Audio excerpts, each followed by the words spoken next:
अक्कोबाई ढक्कोबाई इयत्ता पहिली.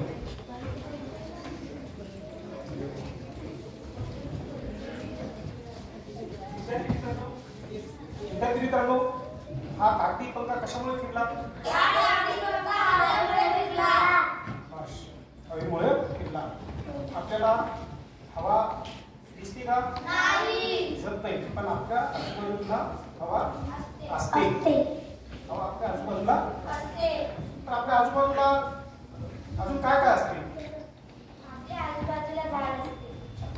आपल्या आजूबाजूला डोंगर असते. शाबास. आपल्या आजूबाजूला दगड असते. आपल्या आजूबाजूला पाणी असते. शाबास. आपल्या आजूबाजूला पाणी असते. आणि पाणी कुठून मिळतं आपल्याला? आकाशातून मिळतं, आहे की नाही? पावसाळ्यामध्ये पाणी धोधो असं आपल्या आकाशातून जमिनीवर पडतं. अशीच एक गीत आपण या ठिकाणी सादर करणार आहोत. गीताचे गीतकार आहेत संदीप खरे आणि आपल्या शाळेच्या शिक्षिका जयश्री सूर्यवंशी मॅडम.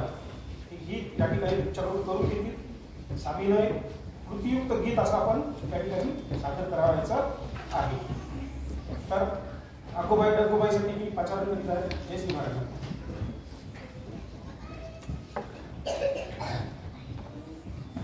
संदीप खरे यांचं पावसावर आधारित एक सुंदरसं कृतीयुक्त गीत सादर करणार आहोत. तर चला सुरू करूया. अगोबाई ढगोबाई, अगोबाई ढगोबाई लागली कळ, ढगाला उन्हाची केवढी झळ. अगोबाई ढगोबाई लागली कळ, ढगाला उन्हाची केवढी झळ. थोडी न थोडकी लागली फार, थोडी न थोडकी लागली फार. डोंगराच्या डोळ्याला पाण्याची धार. अगोबाई ढगोबाई, अगोबाई ढगोबाई लागली कळ, ढगाला उन्हाची केवढी झळ. थोडी न थोडकी लागली फार, थोडी न थोडकी लागली फार. डोंगराच्या डोळ्याला पाण्याची धार. अगोबाई ढगोबाई, वारा वारा गरा गरा सो सो सुम, डोल्या डोल्या ढगात ढुम ढुम ढुम. वारा वारा गरा गरा सो सो सुम, डोल्या डोल्या ढगात ढुम ढुम ढुम. वीजबाई अशी काही तोऱ्यामध्ये खडी, वीजबाई अशी काही तोऱ्यामध्ये खडी. आकाशाच्या पाठीवर चमचम छडी. अगोबाई ढगोबाई, अगोबाई ढगोबाई लागली कळ, ढगाला उन्हाची केवढी झळ. थोडी न थोडकी लागली फार, थोडी न थोडकी लागली फार. डोंगराच्या डोळ्याला पाण्याची धार. अगोबाई ढगोबाई, खोल खोल जमिनीचे उघडून दार, पुढ पुढ बेडकाची बडबड फार. खोल खोल जमिनीचे उघडून दार, पुढ पुढ बेडकाची बडबड फार. डुंबाला डबक्याचा करूया तलाव, डुंबाला डबक्याचा करूया तलाव. साबू बिबू नको थोडा चिखल लगाव. अगोबाई ढगोबाई, अगोबाई ढगोबाई लागली कळ, ढगाला उन्हाची केवढी झळ. थोडी न थोडकी लागली फार, थोडी न थोडकी लागली फार.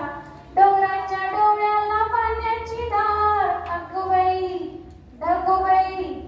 चला तर विद्यार्थ्यांना तुमच्या जागेवर उभे राहायचं ना. उभे राहा, उभे माईक जाऊ.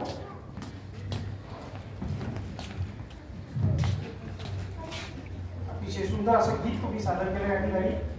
आपण गीत सादर करीत होता की तिकडे एक निसर्गचित्र, अगोबाई ढगोबाईचं निसर्गचित्र या ठिकाणी आपण करत होतो.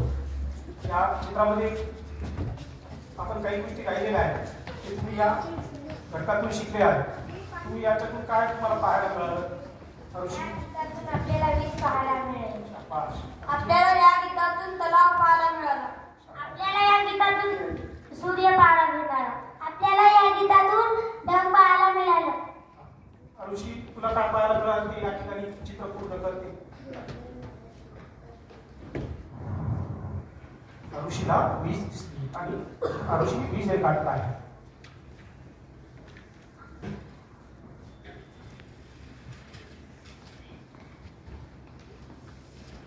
अभिजित,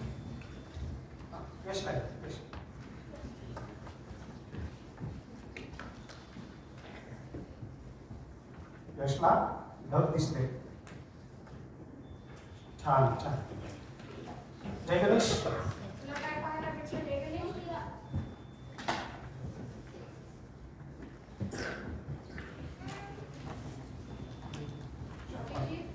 अभिजित.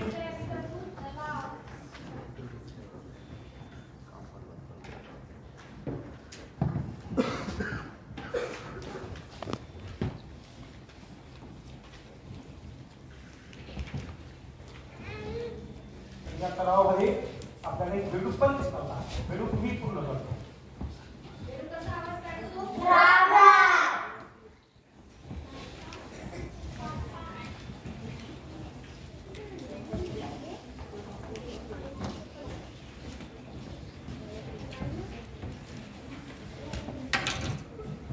कसा आवाज करतो? त्या ठिकाणी आपण या गीतामधून हस्तकला, परिसर अभ्यास, चित्रकला, नृत्य, नाट्य आणि मराठी अशा विषयांना या ठिकाणी हातभार केला आहे. त्याच्यातून गणितीय आकार विद्यार्थ्यांना आपल्याला शिकायला मिळाले. विद्यार्थ्यांची कृती बनवून ते सगळं त्या ठिकाणी आपण बघितलेलं आहे.